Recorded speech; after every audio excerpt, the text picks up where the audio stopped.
Welcome to Comic Power. I am your host, Comic Killer 72. Welcome to Wicked Wednesday, where we discuss all the new comics that's coming out this week. Every Wednesday is like Christmas for us nerds because that's when the new comics come out. These are my recommendations for the best books to pick up on Wednesday. But here's some other information first. Wicked Wednesday is not the only program I do. Go to my homepage and click on playlist, and you'll see many different programs broken down in category. The top list, casting confirmations, Hollywood rumors, character study, comics for sale, and much, much more. When you click on a category, it will play all the videos in that category back to back nonstop. So you can just click on something and let it go.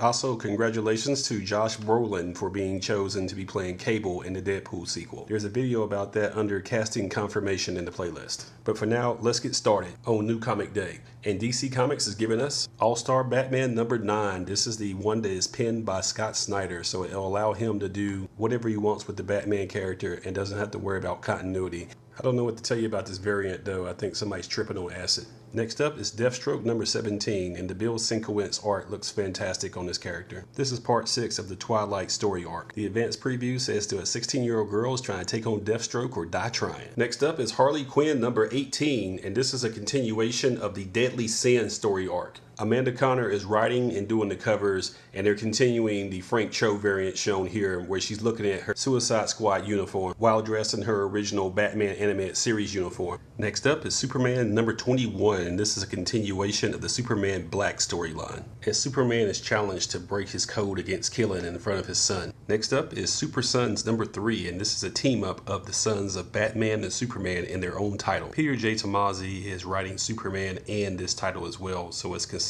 and in continuity, and it's a very fun read. Cover B of this issue includes this Dustin Nguyen art. He's famous as the artist on Descender, and he won an Eisner for best use of multimedia art with his trademark watercolor style. Next up is Batman number 21, and this starts off with him finding a bloodstained smiley face embedded in the Batcave wall, and his investigation is more than just routine. It goes deeper and deadlier than he could ever imagine. That smiley face should be familiar to you because that's going to be the same smiley face that's connected to Watchmen.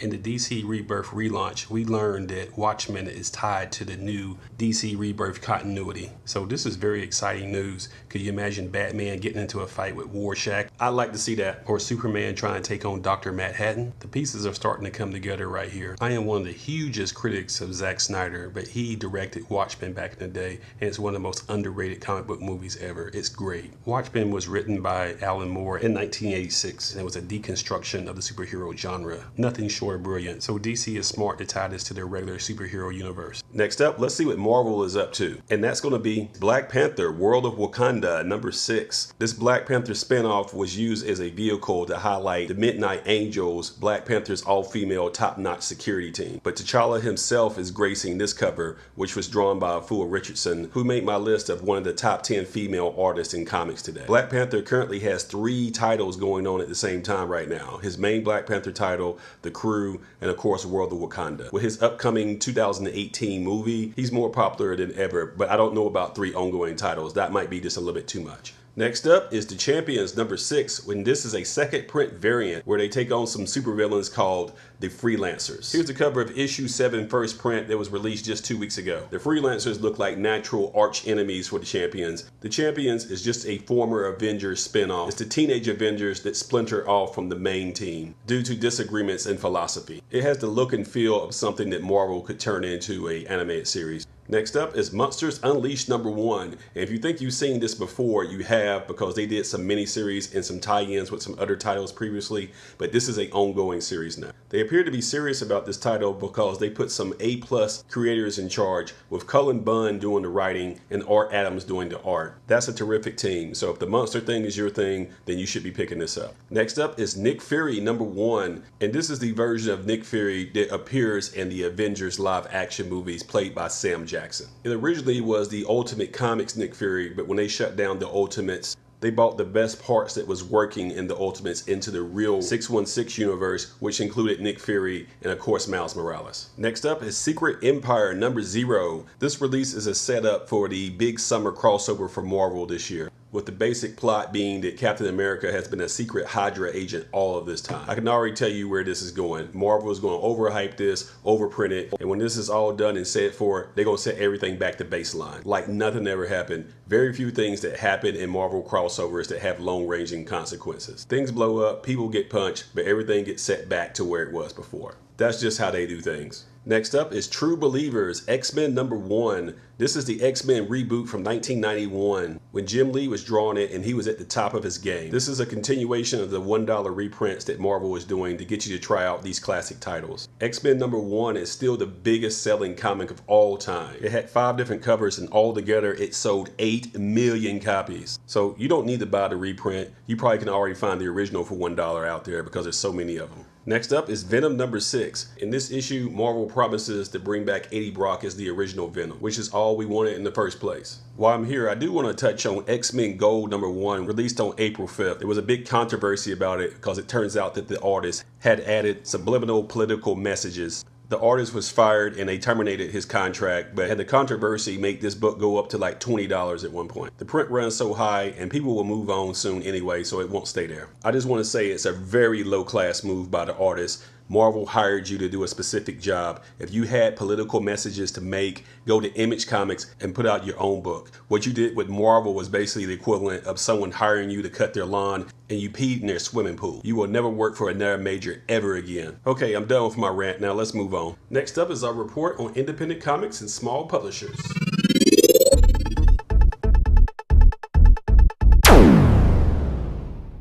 First up is World Reader, #1 from Aftershock Comics. This is the story of a female astronaut that travels from dead planet to dead planet talking to ghosts trying to figure out what's killing the universe. Aftershock is the same publisher that put out the critically acclaimed Animosity, and they're looking for another hit. It's just a toss-up on what it's going to be. Next up is 4 Kids Walk Into a Bank #4 from Black Mask, and this is the finale of this awesome miniseries about 4 middle school kids caught up in a crime caper. It also has a subplot about expose on geek culture. Each issue was often delayed, and it's taken 12 months to put out 4 issues, but it was worth it. It was written by Matthew Rosenberg, who is famous for creating We Can Never Go Home, and he's currently writing Kingpin for Marvel Comics. Next up is SHAOLIN Cowboy, Who Will Stop the Rain #1 from Dark Horse Comics. This is not a new character. He made his debut back in 2004, created by Jeff Darrow. He was asked to leave a Shaolin temple and now he has a bounty on his head, but he's very skilled in martial arts, so those who are seeking to capture him are in for a duel. And the story is told in a ridiculous, way over the top sense of humor. And that continues in this mini-series. This is part 1 of a 4-part mini, and they also have a variant that is drawn by Frank Miller, shown here. Next up is Red Sonja #4 from Dynamite Entertainment. And this take on the character is a little bit different for 2 reasons. Reason #1 is that she's transplanted into modern day New York, making it a fish out of water story. And #2 is written by a woman, Amy Chu, because in the hands of men it's only an exploitive character. In the hands of a female writing it with a female lead character, they can probably add some depth and nuance that might not be there. Red Sonja is well drawn and well written, so it's worth your time. You know what's next, and it's Image Comics. They always deliver. First up is Curse Words #4. It's the story of a magical wizard who shows up in New York performing all types of feats in amazing audiences, but they don't know he's an evil wizard yet. In this issue, a new character named Ruby Stitch shows up. This looks very similar to Spawn issue #9 from 1993, where Angela showed up trying to take him out. Next up is Descender #21, and this is the space epic about the boy robot Tim 21 on the run from the authorities. And look at that gorgeous art. Dustin Nguyen is the artist here, and he won an Eisner for Best Multimedia Art. And Jeff Lemire is absolutely crushing it on the writing. If you can't get this every month, be sure to go and get the trade paperbacks when they drop. Next up is God Country, #4 of a 6-part miniseries, and so far this book has been absolutely phenomenal. It's the story of an old man with Alzheimer's who finds an enchanted sword after a tornado hits West Texas. Issue #1 is also dropping this week, and it's going to a 4th print. When the first print dropped in January of 2017, nobody saw this coming. In addition to that, issue #2 is dropping a 3rd print,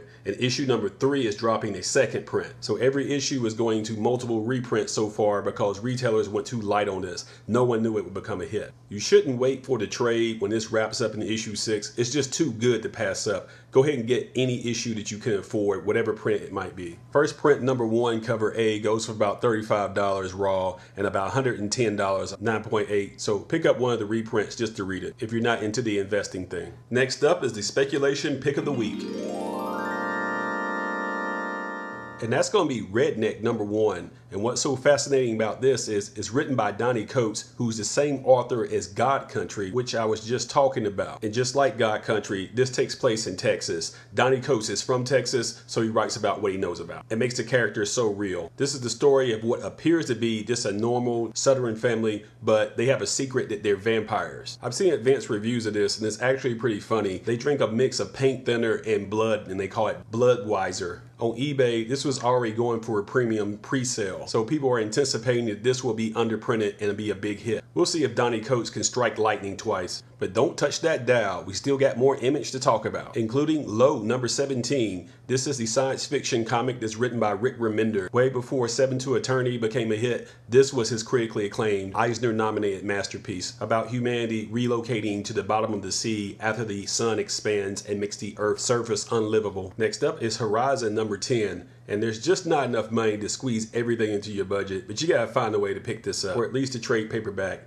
It's the story of a female soldier who must defend her world against invaders, and those hostile forces are humans from the Earth. That's a very clever spin on the invasion sci-fi genre. Next up is Monstrous #11, and I can't stop talking about how good this book is. It was nominated for Eisner for Best New Series. It has an art style that's influenced by manga and anime, with a sci-fi story told in a magical looking steampunk universe. I'll have to do a video specifically about this title in the future to explain it, because a lot of people don't know what's going on and they're missing out on a good one. Next up is probably one of the strangest books Image has ever released in Plastic #1. It's the story of a retired serial killer who's in love with a plastic blow-up doll. When the doll is kidnapped, in quotes, he goes on a murderous rampage to get her back. I think the creators of this need to see a shrink. How do you even think of something that crazy? There's also a cover B variant, which may look familiar to you. It's a homage swipe to Spider-Man Giant Size Annual when he got married to Mary Jane. People have had a lot of fun spoofing this cover over the years, so this is just the latest one. Next up, and what was Image's most strange comic before Plastic showed up, is Sex Criminals #18. This is the story of a man or woman that can stop time when they orgasm, so they use that power to go out and rob banks. They come with cover B variants, which are polybagged from guest artists. Do not, I repeat, do not let your kids pick this up. Strictly MA for mature. We're not done yet. We still got a few more indies to talk about. And Valiant Comics has given us Generation Zero #9. This is the story of some superpowered teens that can help out other kids in trouble. Sort of like the mutant version of the A-Team. These characters made their first appearance in the Harbinger Wars #1 back in 2013. Unfortunately, it was not a hit, so it's being canceled after issue #9. So this is the finale.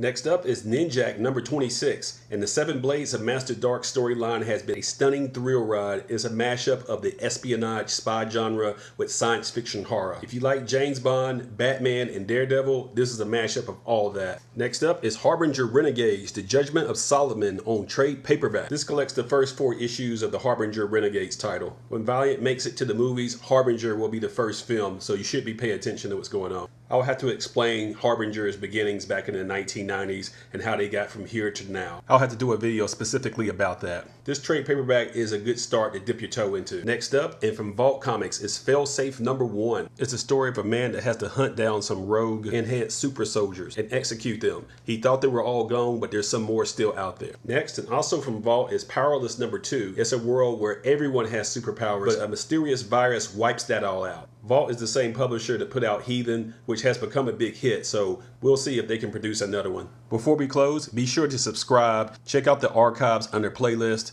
and share these videos on social media. That's about it for today. Thank you for watching Wicked Wednesday, where I review all the new comic books for a new comic day. Be sure to follow my blog at comicpower.net. On social media, follow me at facebook.com/comicpower.net and comicpower-universe.tumblr.com. And don't forget twitter.com/comicpowersub. I also sell comics on eBay at this link. This is Comic Killer 72 for Comic Power saying bye-bye.